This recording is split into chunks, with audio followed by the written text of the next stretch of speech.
வணக்கம் அன்பு மக்களே. இந்த பதிவில் நாம் பார்க்க இருப்பது மீனராசியின் வாராந்திர கிரக ராசி பலன். இந்த நவம்பர் மாதம் 18ஆம் தேதி முதல் 24ஆம் தேதி வரை உள்ள மீனராசியின் வாராந்திர கிரக ராசி பலன் பற்றி இப்பதிவில் நாம் விரிவாக பார்ப்போம். இப்பதிவை பார்க்கும் கேட்கும் அன்புகள் யாவரும் லைக் செய்து சப்ஸ்கிரைப் செய்து பகிர்வது நல்லது. மீனராசி பலன். பொதுவாக மீனராசியை பொறுத்து இந்த ராசிக்கு 12வது வீட்டில் சனி பகவான் அமர்ந்திருப்பதால் உங்களுக்கு எது முக்கியமானது என்பதை நீங்கள் நன்கு அறிவீர்கள். அதற்கு தகுந்தவாறு நீங்கள் செயல்படவும் வேண்டும். ஆகையால் மீனராசி மக்கள் தங்களின் ஆரோக்கியத்தை மேம்படுத்த நீங்கள் சற்று வலிமையாகவும் புத்திசாலியாகவும் விரைவான முடிவுகளை எடுத்து தங்களுடைய தேக நலன் சார்ந்து பாதுகாப்பாக இருப்பதற்குண்டான செயல்பாடுகளில் அக்கறையுடன் செயல்பட வேண்டும் என்று கேட்டுக்கொள்கிறேன். மேலும் மீனராசியை நோக்கி வரும் சவால்களை எதிர்கொள்ள நீங்கள் எப்பொழுதும் தயாராக இருக்க வேண்டும். இந்த வாரம் மீனராசி மக்களுக்கு மிகவும் லாபகரமாக நீங்கள் எதிர்பார்த்த வகையில் இருக்காது என்பதை மனதில் பதிவு வைத்துக் கொண்டு சற்று கவனமுடன் வாழ்வை கடக்க முயற்சி செய்யுங்கள். ஆகையால் உங்கள் பாக்கெட்டில் உள்ள பணத்தின் மீது எப்பொழுதும் ஒரு கண் வைத்திருங்கள். மற்றும் இந்த வாரத்தில் நீங்கள் ஆடம்பரமாக செலவு செய்வதை தவிர்க்க வேண்டும். முக்கிய செலவுகளை செய்து மற்றவற்றை தவிர்ப்பது உங்களுக்கு நலமாக இருக்கும். இல்லையெனில் பொருளாதார நிதி சார்ந்த பற்றாக்குறை மற்றும் அது சார்ந்த கட்டுப்பாடுகள் காரணமாக தங்கள் குடும்பத்தில் உள்ள மற்ற உறுப்பினரிடையே நீங்கள் வருத்தப்பட வேண்டியிருக்கும். அவருடைய செலவுகளை நீங்கள் குறைப்பதால் அவர்களும் வருத்தத்துடன் உங்களுடன் கோபம் கொண்டு இருப்பார்கள்.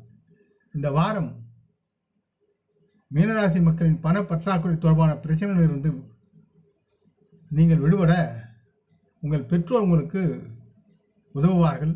அதற்குரிய பண உதவிகளை அவர்கள் செய்வார்கள். மேலும் அவர்கள் உங்களை ஆசீர்வதிப்பார்கள் மற்றும் இதனால் உங்கள் மன உறுதியை நீங்கள் உயர்த்த முடியும். எனவே உங்கள் குடும்ப வாழ்க்கையில் மகிழ்ச்சி மேலோங்கி நடமாறத் தொடங்கும். இந்த வாரம் மீனராசி மக்கள் வேலை செய்யும் பணியிடத்தில் உங்கள் வேலையை முடிக்க நீங்கள் சில சவால்களை சந்திக்க வேண்டிய நேரிடும். அதே நேரத்தில் உங்கள் மூத்தவர்கள் உங்களுடன் நின்று அந்த வேலையை நிறைவேற்ற உங்களுக்கு தேவையான உதவிகளை செய்வார்கள். இந்த சூழலில் உங்களின் எல்லா பிரச்சனைகளையும் அவர்களிடம் சொல்லி உங்கள் முன் உள்ள சவால்களை சமாளிக்க அவர்களின் உதவியை நீங்கள் நாடுவது பெற்றுக்கொண்டு செயல்படுவது உங்களுக்கு நலமாக இருக்கும். வெற்றி பெறுவீர்கள். இந்த வாரம் மீனராசி மாணவர்கள் தங்களின் படிப்பில் கவனம் செலுத்தாமல் இருப்பார்கள். இதற்கு முக்கிய காரணம் குடும்பத்தில் ஏற்பாடு செய்யப்படும் நல்ல ஒரு நிகழ்ச்சியினர் அல்லது குடும்ப விழாவாக இருக்கலாம்.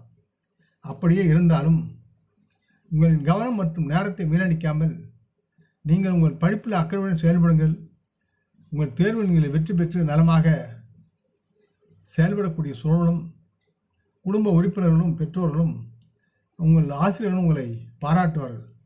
ஆகவே மீனராசி மக்கள் தன்னுடைய காரியத்தில் கண்ணாக இருந்து அதை வெற்றிகரமாக செயல்படுத்தி கைக்கொள்ள வேண்டும் என்று கேட்டுக்கொள்கிறேன். செவ்வாய்க்கிழமை அன்று அனுமரையும் முருகரையும் வணங்கி அவரது நாமத்தை உச்சரிப்பது உங்களுக்கு மிகவும் நலமானதாகவும் ஊக்கம் தருவதாகவும் மேன்மையுடையதாகவும் இருக்கும் என்று கூறிக்கொள்கிறேன். இந்த பதிவை கேட்டு லைக் செய்து சப்ஸ்கிரைப் செய்து பகிரும் அன்பர்கள் யாவரும் வளமுடன் நலமாக தேக திடகாத்திராயின் ஆரோக்கியத்துடன் சகலவிதமான தனதானிய ஆபராணி ஐஸ்வர்யம் பெற்று சர்வ காரிய ஜெயத்துடன் வாழ்வாங்கு வாழ வேண்டும் என்று இறைவன் பாதம் பணிகின்றேன். நம் குடும்ப மூத்தோர்களை வணங்குவோம். வணக்கம். நன்றி.